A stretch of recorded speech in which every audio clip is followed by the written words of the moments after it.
Buenas amigos, bienvenidos de nuevo a Ciencias con Salva. Vamos a continuar con cálculo vectorial y en este vídeo número 3 vamos a ver otro ejemplo, otro concepto en el que se ve involucrado el operador nabla. Es el rotacional de un campo vectorial. El rotacional de un campo vectorial surge como el producto vectorial del vector nabla por el propio campo vectorial. Entonces vamos a hablar un poquito de todo este concepto. Si te interesa este vídeo, quédate y continuamos rápidamente.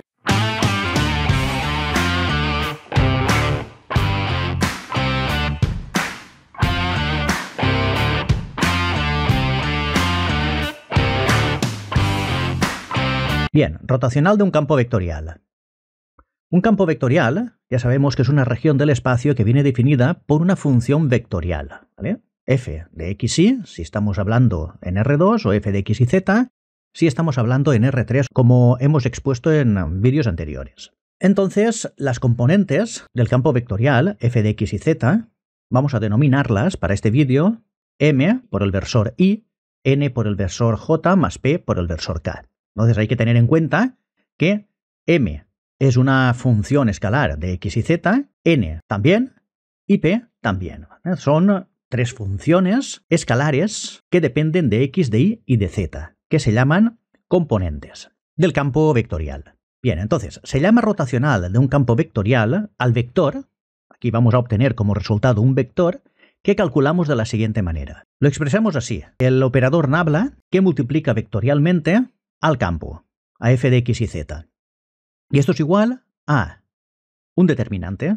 Tenemos que calcular el determinante, donde en la primera fila ponemos los versores, en la segunda fila ponemos las parciales vacías, es decir, el operador nabla, que lo consideramos como un vector, y en la tercera fila ponemos las componentes del campo vectorial. Al desarrollar este determinante, se nos queda esta expresión multiplicada por y, más esta expresión multiplicada por j, más esta expresión multiplicada por k. Muy fácil de calcular este determinante. Entonces se puede interpretar como un producto vectorial de dos vectores, es decir, el producto de nabla por el vector campo. Por lo tanto, el rotacional es un vector que indica si un punto determinado tiene tendencia a rotar sobre sí mismo, cuando es sometido a un determinado campo de fuerzas, que en este caso es el campo vectorial.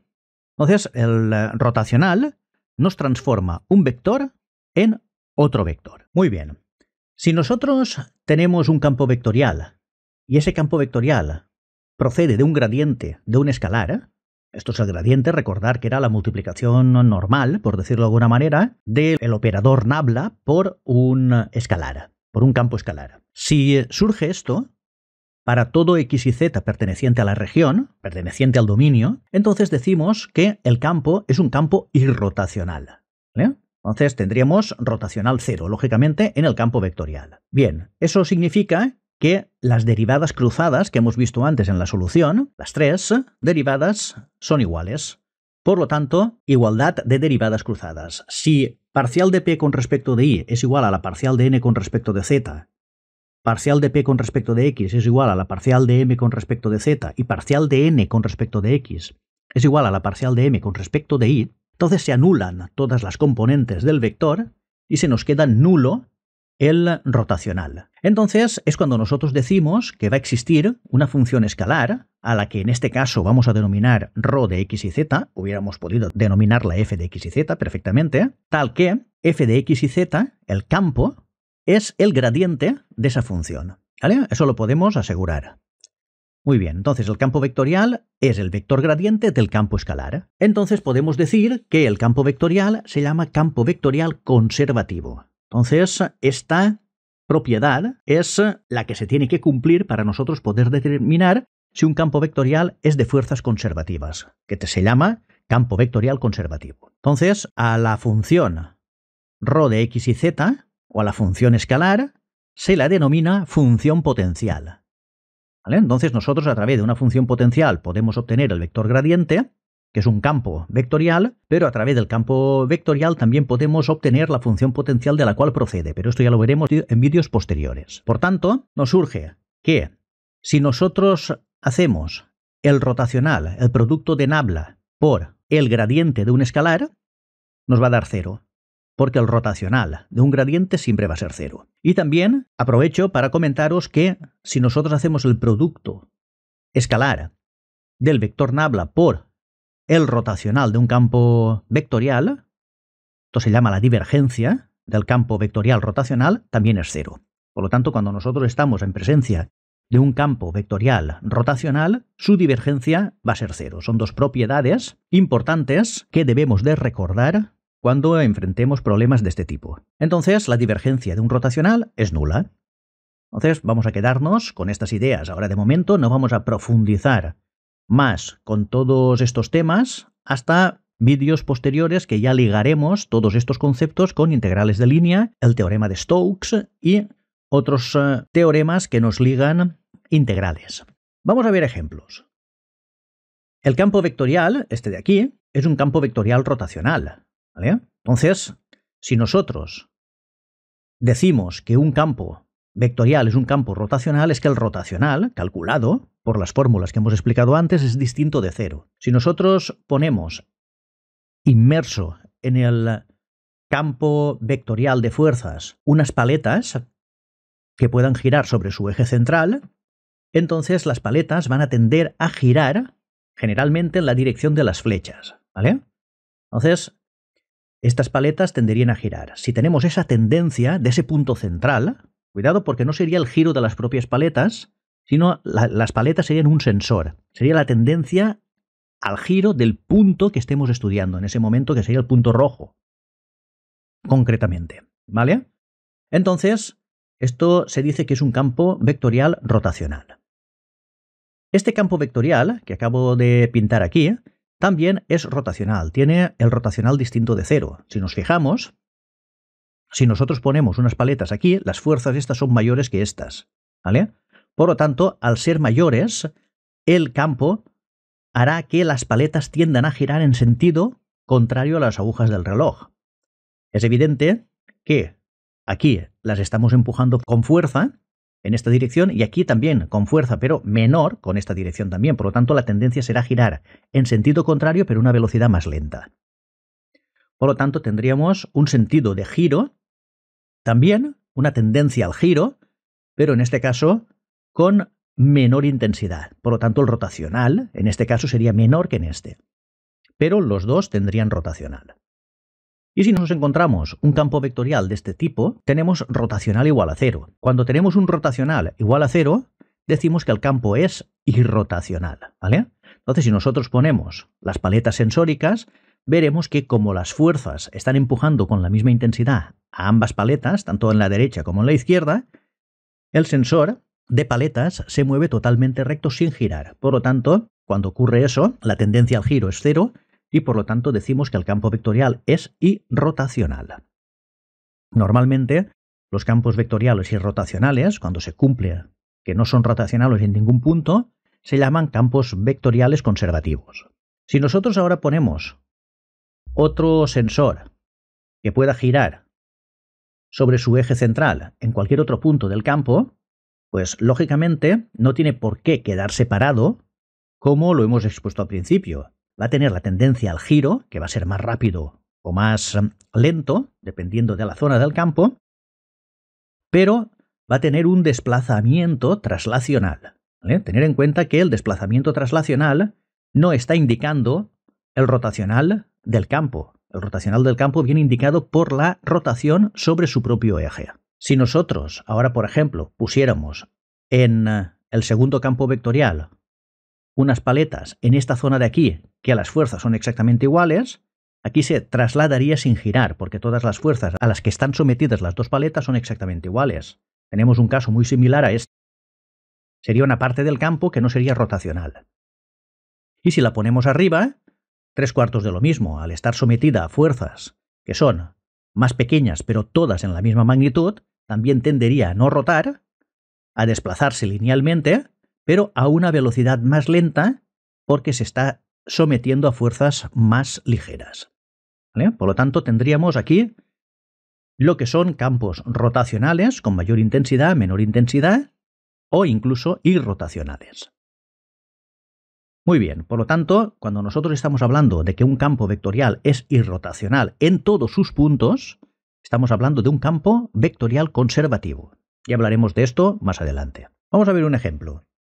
Se trata de calcular el rotacional del siguiente campo vectorial. F de x y z, que es un campo vectorial, para eso le ponemos la flechita encima, es igual a la componente 2x cubo más y cubo más z cubo por y, más x cubo más 2y cubo más z cubo por j, más x cubo más y cubo más 2z cubo por k. Entonces vamos a calcular el rotacional tanto en el punto 1, 1, 0 como en el punto 1, 2, 3. Muy bien. Por lo tanto, aplicamos la fórmula. El rotacional de un campo vectorial es calcular este determinante. Este determinante que viene por sus derivadas cruzadas. Muy bien. Entonces, lo que vamos a hacer es derivar p con respecto de y. Esto es m, n y p. ¿Vale? Por lo tanto, vamos a derivar p con respecto de y, n con respecto de z, p con respecto de x, m con respecto de z, n con respecto de x y m con respecto de y. Y vamos a ver qué nos da. El resultado ya totalmente simplificado es 3 por y cuadrado menos z cuadrado por y. Más 3 por z cuadrado menos x cuadrado por j, más 3 por x cuadrado menos y cuadrado por k. ¿Vale? Esto es el resultado final, lo podéis hacer vosotros en un papel aparte. Muy bien, por lo tanto vemos que este campo vectorial no se nos ha anulado y por lo tanto tenemos un campo vectorial rotacional. Por lo tanto el rotacional es distinto de 0. Al ser un vector distinto de 0, el campo es rotacional.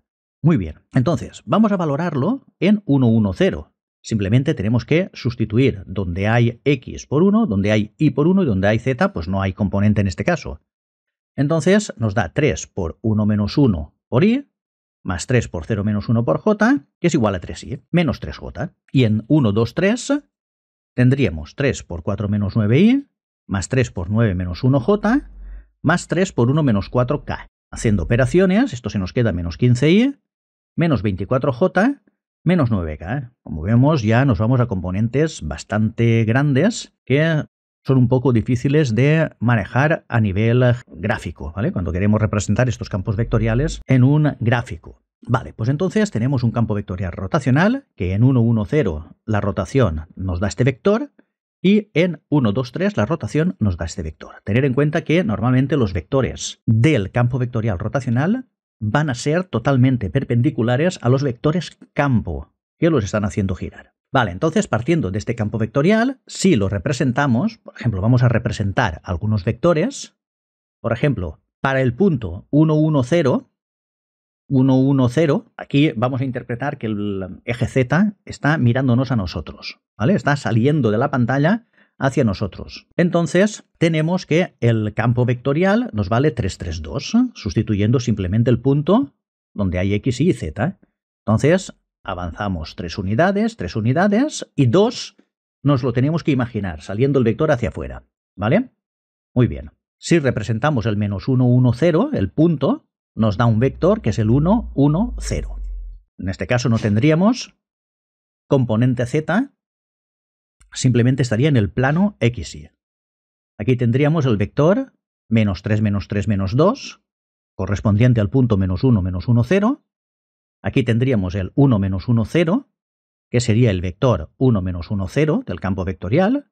Tendríamos el punto 1, menos 1, 0, que nos da el vector 1, menos 1, 0. Y así podemos ir representando varios vectores.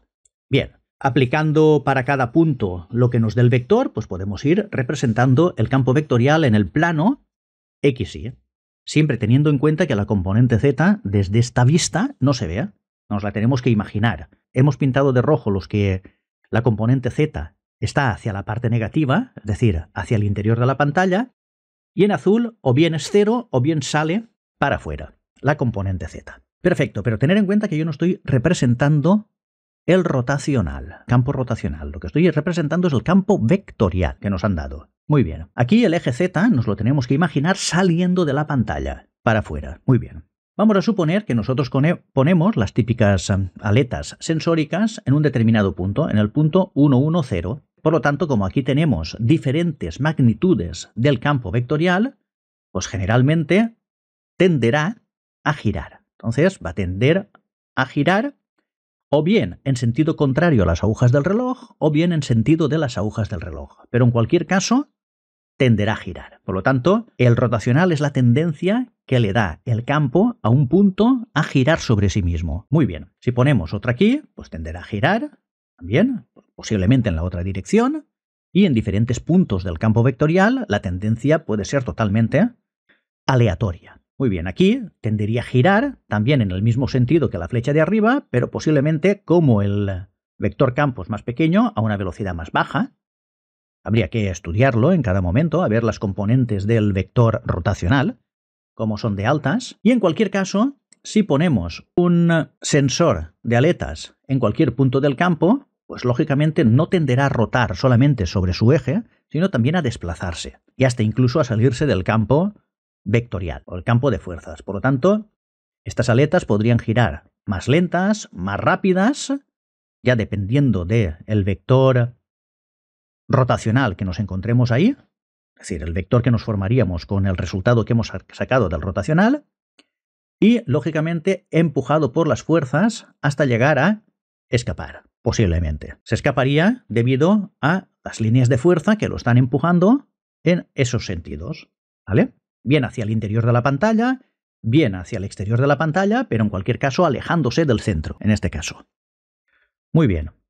Si nosotros ahora pensamos en una superficie diferencial que está sometida a un determinado vector campo, tangente a ella, lógicamente esta superficie va a tender a rotar. Vamos a llamarla diferencial de S.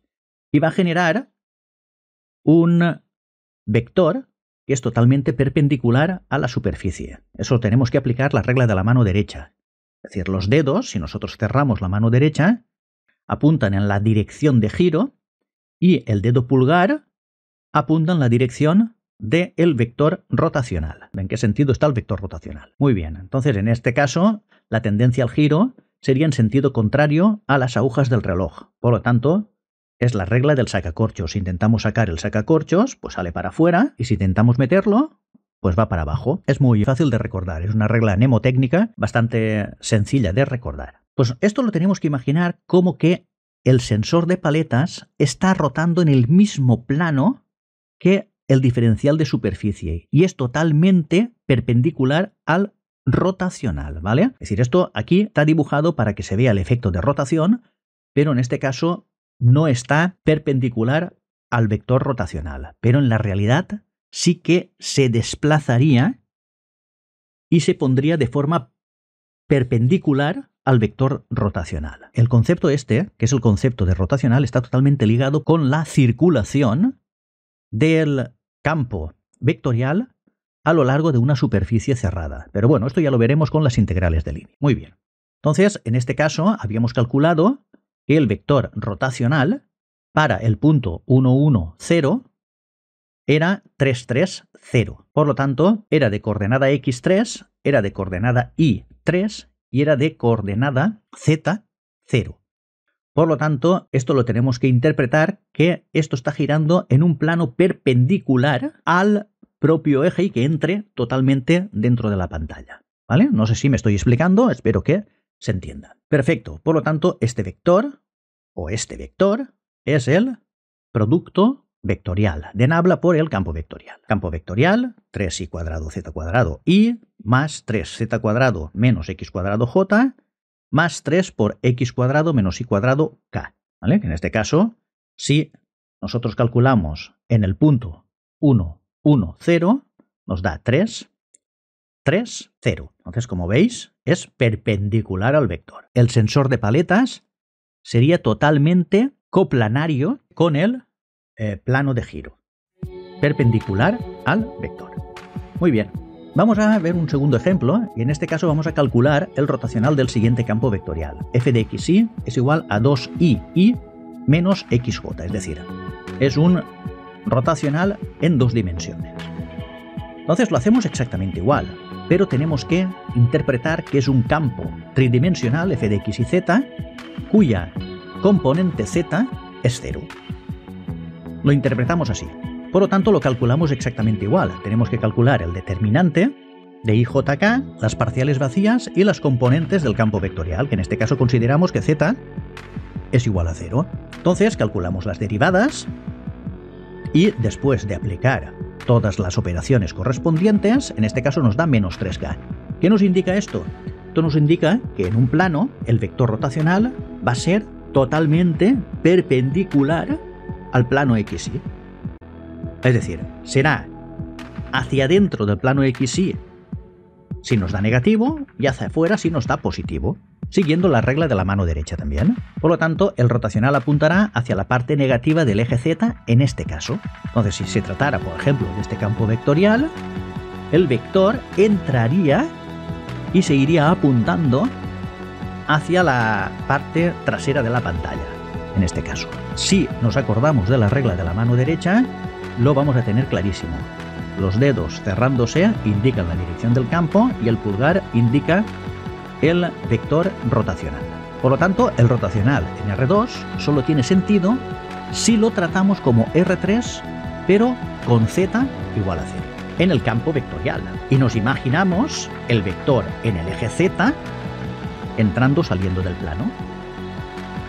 Pues muy bien, espero que lo tengáis claro. Ya veremos en vídeos posteriores ejercicios mucho más complejos y también ejercicios en los cuales vamos a ligar tanto estos conceptos de gradientes, divergencia rotacional con las integrales de línea. Muy bien, pues hasta aquí el vídeo. Si os ha gustado, darle a me gusta, suscribiros al canal y nos vemos en el siguiente vídeo. Chao.